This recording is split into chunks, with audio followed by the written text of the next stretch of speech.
PM Modi के गाली खाने वाले बयान पर कन्हैया कुमार ने किया जोरदार पलटवार। राष्ट्रपिता महात्मा गांधी की दिलाई याद। देखिए, एक तो नरेंद्र मोदी जी बहुत कुछ कहते हैं। आजकल जो है हम लोग उन चीज़ों पे जा नहीं रहे हैं, लेकिन भारत जोड़ो यात्रा से ये सवाल अलग है। लेकिन मैं भारत जोड़ो यात्रा से जोड़ करके इस सवाल का जवाब आपको देता हूँ। भारत जोड़ो यात्रा को लेकर के आप में से एक साथी ने सवाल किया कि राहुल जी की छवि पे लोगों का क्या नज़रिया है।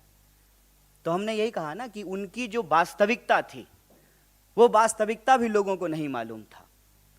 मोदी जी का जो झूठ है ना वो भी लोगों को मालूम है। मसलन बीजेपी के प्रेसिडेंट ने कहा हिमाचल चुनाव के दौरान कि प्रधानमंत्री जी फोन करके यूक्रेन युद्ध रुकवा दिए।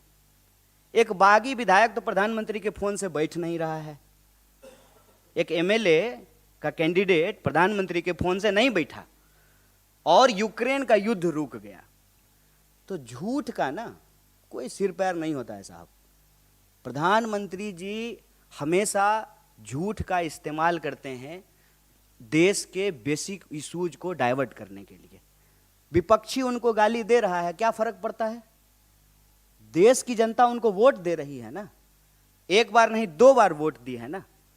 तो देश की जनता से जो उन्होंने वादा किया था उस वादे का क्या हुआ, ये जवाब उनको देना चाहिए। 2 किलो गाली मिल रहा है कि 50 किलो गाली मिल रहा है, ये इंपॉर्टेंट नहीं है। इस देश में गांधी को गोली मिली है और उसी से मिली है जिसका तस्वीर आप अपने जो है दफ्तर में लगाते हैं नफरत से।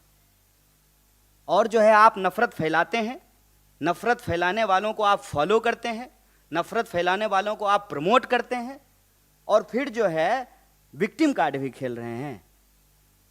गोली मिली है इस देश में गांधी को, और जो गोली मारने की बात करने वाले लोग हैं जिनके पिताजी नेता थे, उनको मंच पे बिठा करके बगल में परिवारवाद पे भाषण देते हैं।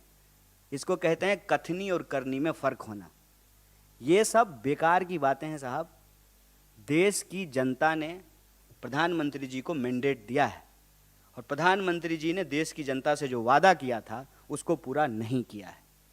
ये देश का सवाल है और हम जब देश घूम रहे हैं तो यही सवाल हमारे सामने आ रहा है कि देश महंगाई से परेशान है, देश बेरोजगारी से परेशान है, किसानों को उनके फसल का दाम नहीं मिल रहा है, महिलाएं असुरक्षित महसूस कर रही हैं, पहचान के आधार पर इंसान को लड़ाया जा रहा है, नफरत फैलाया जा रहा है। अगर देश भावनात्मक रूप से कमज़ोर होगा, भावनात्मक रूप से अगर देश इकट्ठा नहीं रहेगा तो देश की प्रगति में बाधा होगी। अगर हम चाहते हैं कि देश की प्रगति हो तो हमको महंगाई, बेरोजगारी जैसे सवालों को हल करना पड़ेगा और हम सब भारतीय हैं, इस भावना को मजबूत करके हम प्रगति की राह पे आगे बढ़ सकते हैं।